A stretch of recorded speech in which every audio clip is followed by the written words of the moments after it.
Zach, we'll go on to topic number 2. Right now, we're going to stay in the NBA because we had another game last night. And obviously, we're going to look ahead. But before we look ahead, Zach, I do want to talk about the game last night briefly. And we know the Lakers survived the Pelicans rally last night to advance to the matchup versus the Denver Nuggets. I want to start off there. What are your thoughts of this game last night? Yeah, so I think the Lakers were in an interesting spot. I'll start off by saying this, man.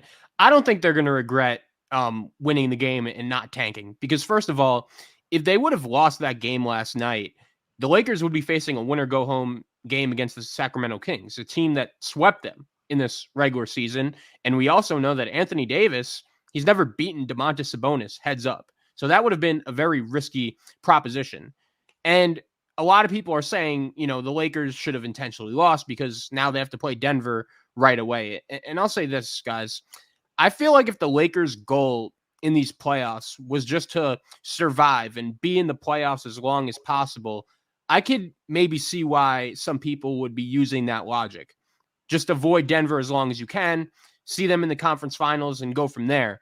But I just feel like with this Lakers team, when you have LeBron James at this age playing at this high of a level, let's face it, it's championship or bust. At least getting to the finals or bust. If you don't make the finals, then I don't think that the Lakers are going to feel very good about the way this season went. And I actually do think that drawing Denver right away in the first round could be something that benefits them and at least gives them a shot to win the series because you have LeBron James and Anthony Davis entering game 1 with 3 full days of rest. If the Lakers would have lost last night, they would have played, what is it, 2, or if you include Sunday, 3 games in 5 days going into the first round. That's not something I think would have favored them. And the thing that's so interesting about the Lakers and the Nuggets, and when these two teams face off, I know that Denver's dominated the series. The Lakers haven't beaten them straight up in a few years, but all of the games have been competitive up until the end. And then we know in crunch time, Denver takes over. I think last year when the Nuggets swept them in the playoffs, part of that was because LeBron James just ran out of gas. The fact that they played in the conference finals when an older LeBron already had 2 series end to play-in game under his belt, I just think he ran out and Denver wore him out. I think these two teams playing in the first round is something that favors the Lakers getting Denver right away. And I'm intrigued by this series. I'm really looking forward to it. Yeah, so real quickly, before I tag along with you, Zach, there, I do have just a couple thoughts on the game last night. Obviously, it was probably the best game out of the two, no question there. I think when you talk about the Pelicans, real quickly here, Zion's interior ball dominance was on full display. He was able to find the seams. He was able to put immense pressure on the Lakers defenders. And I think, you had Trey Murphy in the third quarter. He was knocking down some threes, and it opened the driving lanes for Zion Williamson. I thought they upped their defensive attention to detail in the third quarter. And I think that's the reason why the game got closer. Obviously, C.J. McCollum and Brandon Ingram, who eventually got benched in the fourth quarter, if they gave you more than just 11 of 15 shots missing, okay, and scoring 9 points, if they gave you more than missing 8 of 12 shots, finishing with 11 points, then they probably would have edged out the Lakers, in my opinion. But nevertheless, Zion Williamson, I think we saw the Zion Williamson conundrum in a nutshell. Obviously, it's his first year that he played 70 games, even close to that, and he's scoring 40 points in the game, and you're like, yes, this is the Zion that we want to see. First of all, I was actually going to come on the air and talk about how we had both Anthony Davis and Zion Williamson playing a large amount of games and playing against each other in a game of this caliber. I was getting ready to come in and acknowledge that, just like how I acknowledged Kyrie Irving last week, right? I want to acknowledge, Zion and Anthony Davis. And then, lo and behold, Zion Williamson gets hurt. Report came out. He's going to miss the playing game against the Kings. So that sucks. But I just wanted to highlight that. And Zay, are you available? Yeah, I'll pass it over to you, and then we could attack this question. Sorry about that. A couple things happening simultaneously. First round. I think the Lakers are happy that they won their matchup against the Pelicans. I think playing against OKC is not a good matchup for them. I think that's a lot of young legs. You don't want to see a lot of young talent that's going to be moving way too fast for them. and it's going to put OKC in a lot of bad positions. I think the Nuggets are a better matchup for them, just to the fact that you have two talented bigs playing against each other, AD and Nikola Jokic. You understand what Nikola Jokic is able to do, but Anthony Davis has the talent to do the same things that Jokic can do. And the problem is we haven't seen it. The problem is we're not seeing Anthony Davis be as consistent as he was since that bubble season when he won the championship. His ability to shoot threes, his ability to shoot the ball, dribble, do all these different things. He was viewed as one of the best skilled big men we've ever seen play the game. And for some reason, his inconsistencies shine out more than his talent. And that's the most disgusting thing. And I think they won't regret intentionally losing some in that first round, because OKC, despite them being the younger team, they have more tenacity, they have more hustle, they have more role players that are willing to do all the dirty work than the Denver Nuggets currently at this moment. The New York Knicks, same thing. They're a hungry team. They want to just keep pushing further and further, and they wanted that second seed. They wanted to let the Eastern Conference know that they're here, that they're not shying away from any incomers into the game, because if not, they would have stood at the 4th and 5th seed. They would have played Orlando. They didn't have to continue pushing to get wins, or they could have rested their stars. They could have did a bevy of things to make sure that they stay aligned with the Orlando Magic so that they could play them first round, or they could play the Pacers first round. But they neglected that. They wanted to be as far as possible in that Eastern Conference so that everyone could know and see that they're not a team to mess with. And Dante DiVincenzo said it today. He says he's not shying away from anybody. We don't care who we play. We're ready to play today. I think that's something that then a lot of fans love about the Knicks, is because they show their tenacity and their hunger to win against anybody, no matter who is in front of them. Yeah, so I'm going to pick up where Zay left off. I guess I'll start with my Knicks. I agree 100%. We have had a lot of gritty wins all year long. I don't think we're running away from competition. Now, I do think when you talk about the game tonight, obviously when this video comes out, we are already going to know, who's playing, who we playing. And I'm looking forward to that. I got my Knicks shirt on right now. New York represented in the building. It may not be a Knicks shirt, but it's a New York shirt. New York is Knicks. But anyway, I think for me, when you talk about either matchup of Miami or the 76ers, we're probably not going to have an answer for Embiid, and we're probably not going to have an answer for Bam. Joel Embiid is one of the best players in the world. Obviously, he's a volume scorer. He could shoot the three ball and draw Isaiah Hartenstein and Mitchell Robinson away from the paint. Obviously, he could draw fouls. He's very good at that, has a knack to get into the free throw line. So we got to worry about that. I think our best chance of stopping Embiid is running him into some stamina issues, running him into stamina jail. That's the best way that we could stop him, and hope that he has one of his infamous playoff choking. Okay. As far as Bam Adebayo, he's a good two-way player. I don't think we have an answer for him in the pick and pop situations. Obviously, he's versatile. So even though he's smaller than Joel Embiid, not as good as Joel Embiid, he's still a relatively good player, especially in these playoffs. And then you got Jimmy Butler. He's a killer. We all know that. I think this version of Miami, on paper, that is better than last year's. Terry Rozier is an upgrade over Kyle Lowry. I'll take Terry Rozier any day of the week, twice on a Sunday. Even though Kyle Lowry's grit is going to be missed. Yes, it's going to be a tough matchup either way, because I know a lot of people was asking me, as a Knicks fan, which one, do you rather? Do you rather Miami? Do you rather the 76ers? Both matchups are going to be long.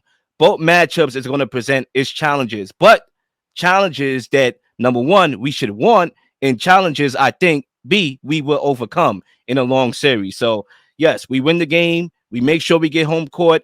Obviously, if it comes down to Boston losing, then we have the number one seed technically. So that is very lucrative to have if Boston had one of these choking moments and we the new number one seed. So I think we need to put that in consideration there as well. As far as the Lakers, but you know what, Zach, since we on the Knicks, I'll give the mic back to you. I'll cover with the Lakers. Perfect, man. Yeah, I was going to ask you guys. So I agree with what Zay said about the Knicks. They shouldn't be afraid of anyone. They've had a great regular season, and I think they don't regret tanking and intentionally losing that game against the Bulls, because it would really be the antithesis of everything this team has done all year, actually taking the regular season seriously and coming to play. And I think that is a big reason why the Knicks ended up with the number 2 seed. But I'll ask you guys, I was watching that game against the Bulls on Sunday, and as the rest of the league was playing out, I'm seeing Milwaukee's down to Orlando. I'm seeing Cleveland basically intentionally lost to the Charlotte Hornets to avoid that number 2 seed. When that game is going into overtime, when Josh Hart turns the ball over, he bounces it off his knee and the Bulls have the ball and have the opportunity to win the game. Were you guys thinking to yourself like, if the Knicks do end up losing this game, it wouldn't be the worst thing in the world, considering they would end up with a Pacers team, which I think they would roll over and have no issues with, opposed to whoever wins this game between Philadelphia or Miami, because I definitely think Indiana would be a much more favorable matchup. I'm not saying the Knicks should be scared. I'm not saying the Knicks should have intentionally lost the game, but at the very back of your minds, watching that game against the Bulls, were you guys thinking like, if they do end up losing here, it's not the worst thing in the world? That's a great question, Zay. I'll answer, then I'll pass it over to you. I'm just trying to put myself back in that position, watching that game that went down to the fourth quarter in overtime. High stakes game. Good defensive play by Precious Achua. Making that shot on DeMar DeRozan, a hard shot to make. One of the most clutch players in the NBA right now. But I think for me, my thought process going into that game, as that game was winding down, was I want the number 2 seed. I would like us to figure out where we are right off the bat.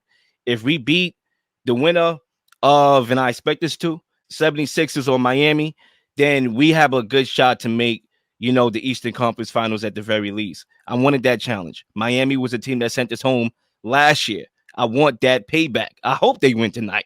I don't have a preference as far as on paper, but I have a preference as far as retribution. I want Miami. When they threw that zone at us last year and guys wasn't making shots, I think if we made our shots last year, we would have advanced, but we didn't have 3-point shooters like that. RJ wasn't a spectacular 3-point shooter. IQ was a good 3-point shooter, but then he was missing the playoffs. Hart obviously was missing shots. I believe he was like 0 for 4 in game 1. But I think you sub, obviously Hart is going to be there, but you sub out RJ and IQ, and then you give us OG, who is a 3-and-D guy, and you give us Dante, who can knock down the 3 ball. I think we have a better opportunity to knock down the shots. Miami decide to play us the way they played us last year, throwing the zones at us, making us, shoot threes. I think we could do that. And I think we have the spacing around Jalen Brunson to be able to make things easier for Jalen Brunson to do what he does in the interior. So, listen, I'm glad we had the number 1 seed. The number 2 seed, and I wouldn't have won it any other way. Before the season started, I wanted to see Miami Heat, I wanted to see Milwaukee, and I wanted to see Boston on a playoff setting, because these are the 3 teams that many people that are not Knicks fans said that would give us trouble. When we can't beat them, we can't do anything with them in a 7-game series. And I want to go through the gauntlet with the Knicks. I wanted them to play the hardest and best teams in the East, so we could show that this team is serious. We are a formidable team. We're not just an underdog trying to climb up. We are the top of the mountain, and we are the teams that people are fearing when we're talking about a 7-game series. So when we talk about the New York Knicks, we're talking about what they're able to do. When we talk about Miami, Philly, Milwaukee, Boston, bring all of them. Unfortunately, we're going to play one of the 2. We're going to play Philly or Miami. We're going to play Milwaukee or Miami or Philly, right? And then we can play Boston in the ECF if everything goes in our favor and we win each series. This is what we have to go through, and this is what good teams, great teams, have to go through. There's no easy route to an Eastern Conference or an NBA Finals. Every game is going to be gritty. Every game is going to be tough. Now, when we talk about the Pacers, I think they're going to give Milwaukee a trouble. I think the Pacers are a fast break basketball team. And when you talk about a guy like Giannis Antetokounmpo who's hurt, the best player on that team who's hurt and has calf injuries, he's going to have issues with keeping up with that Pacers team for a 7-game series. And then the rest of the team, they're not that good. I said it before the season started. The Milwaukee Bucks, when they got Dame Lillard, they got worse. They didn't get better. So now we're going to see what they really are made of when they play against the Indiana Pacers in 7 games. And we've seen them throughout the entire season struggle with the Indiana Pacers. So now it's going to be an issue. It's going to be an issue where Milwaukee gets kicked out. And now if the Knicks beat the first round, who's in the second round? It's going to be Knicks versus Pacers. And then we beat the Pacers. The only thing people are going to say is, the Knicks had an easy route to the NBA playoffs. They had an easy route to the Eastern Conference Finals. And that shouldn't be the case, because all throughout the year, all these different voices have said the Pacers are going to be better than the Knicks. The Heat's going to be better than the Knicks. Milwaukee, Boston, Orlando's on an up and coming. Chicago, the Knicks never get their credit. And it's getting to a point, it's getting ridiculous. Jalen Brunson is the best player in the Eastern Conference right now. And he's played like it. play like that the entire year, and he got them to a 50-win season with guys like Julius Randle, Mitchell Robinson, and OG Anunoby missed 30-plus games each. You Yep. have to give the man his flowers. You have to give the Knicks their flowers. It's their time to show that this team is ready to contend for an NBA Finals.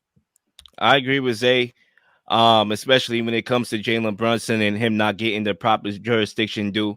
We are talking about a lot of our good players missing a lot of games, and yet we are the number 2 seed. That has to be rewarded. That has to give its credit, and jurisdiction due right there. And also the mainstream media thing that I pointed out in a separate video that I did solo when I was talking about the mainstream narrative with the Knicks and how nothing we do is ever good in the eyes of the media. Right, we know that history there. Not getting Kevin Durant and Kyrie Irving. A lot of people thought we lost the OG trade, but I bet you one thing, that's going to be our most important player in the playoffs. Okay, you got guys even like RJ Barrett, who was the one that got dumped for a guy like OG, saying like, "Listen, man, this guy's legitimate." Okay, like that's praise right there. He's obviously going to be important to what we're trying to do. And I think, we don't win, these playoff games against these high caliber of teams, and I don't think we're gonna get our jurisdiction due. I agree with Zay. Again, they're gonna say that we are a pretender who happen to get the easiest luck of a draw. Now I'm good. I want Miami, like I said, that's my preference, mainly because I want retribution.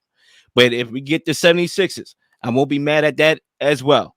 So I like the fact that we got the number 2 seed, and once more, I wouldn't have one in any other way.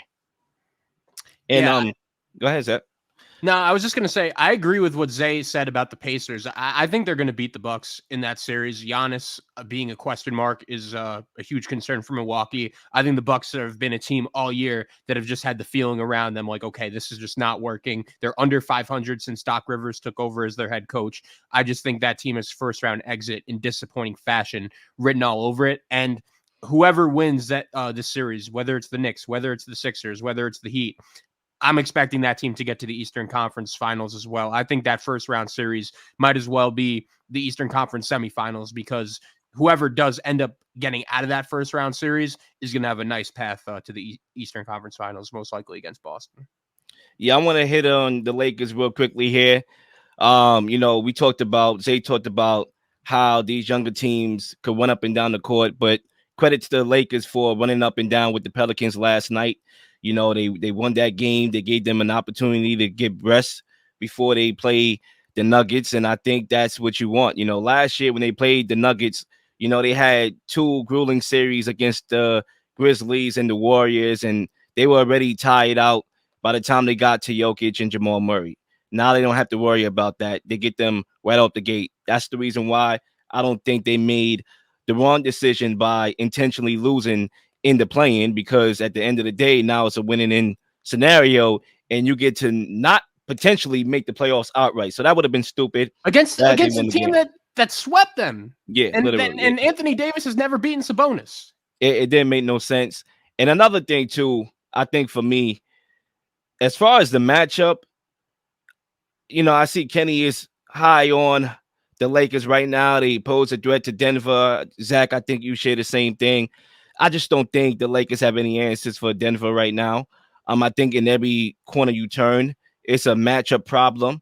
I think Anthony Davis is one of the best players in the world. We know that, and he impacts the game in almost every single game he plays, being that master rim protector he is. But against Jokic, he's a shell. D'Angelo Russell, who I think is going to be another pivotal player in this series, along with Anthony Davis having a monster series. That's what it's going to take. There's a lot of things that's going to have to happen and go right for the Lakers to win this series. One being Anthony Davis having just a monster game, and that's not even enough. D'Lo, who has been playing well, one of the main reasons why the Lakers have turned the corner a little bit is his shooting. Last year, he couldn't even stay on the court because he didn't defend Jamal Murray from the point of attack. So defensively, he was obsolete. And offensively, he couldn't buy a shot off the internet. So I think he's going to be very crucial in this series. He's going to have to stay with Jamal Murray.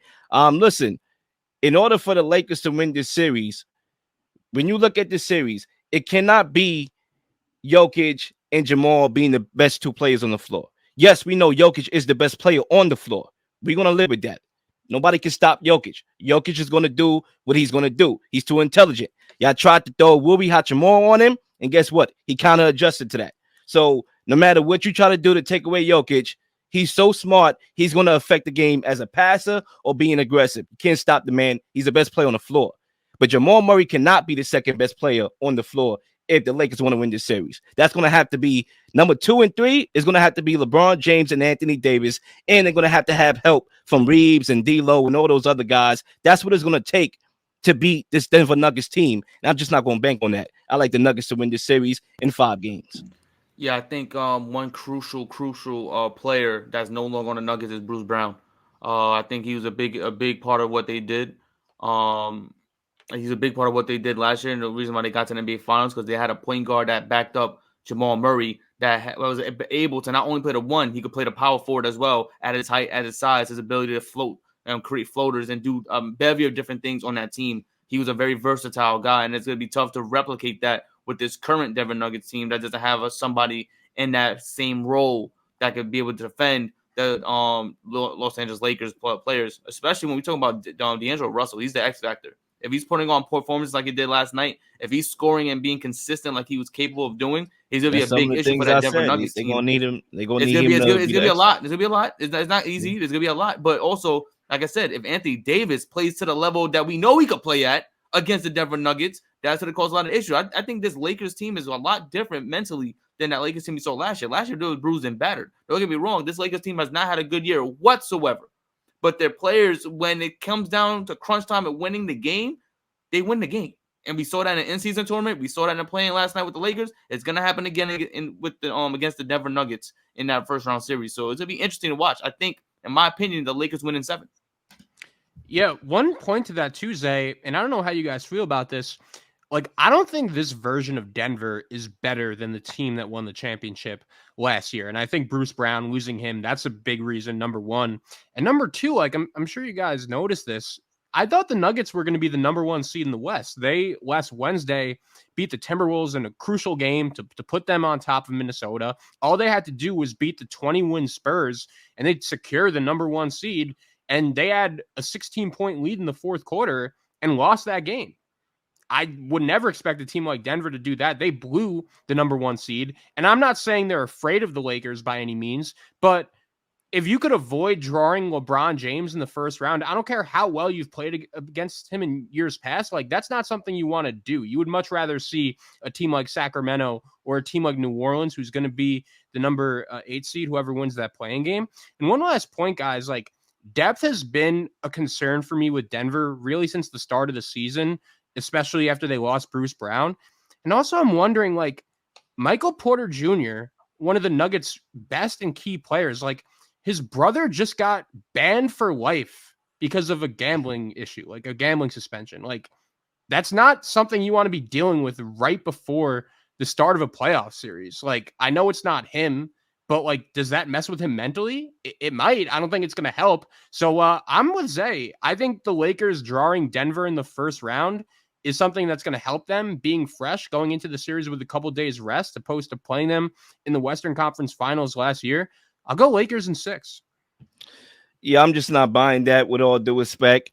I want to pick up where you left off with Michael Porter Jr. because that's my X factor. We talk about the loss of not Christian Brown. He's going to be another X factor as well, but Bruce Brown, right? We talked about his loss and how he's just this multiple, player that you could plug in at different positions and you tell him go and he go. Yes, they're going to miss that guy and all the things he could do, rebounding, passing, sometimes shooting, and all that. I get it. But I think for me, Michael Porter Jr. is the X factor with his ability to score points in bunches, can knock down shots and all that. Remember, he was a shell of himself on that playoff run. We forget about that. In the finals, he was a no-show. He was missing a lot of shots. If he can knock down his shots, which is something he's been doing, I still think the Nuggets are going to be a tough team to beat. I don't think there's nobody on the Lakers that could guard Jamal Murray. D'Lo's not going to be that guy. Austin Reeves is not going to be that guy. And, once again, Jamal Murray, you're going to have to be aggressive with him, stop him at the point of attack. It's going to take a lot of things once more for the Lakers to do right and for the Nuggets to do wrong. First of all, the Lakers can't beat themselves in this series. I'm not saying it can't be done. It can be done. Obviously, the games last year were close.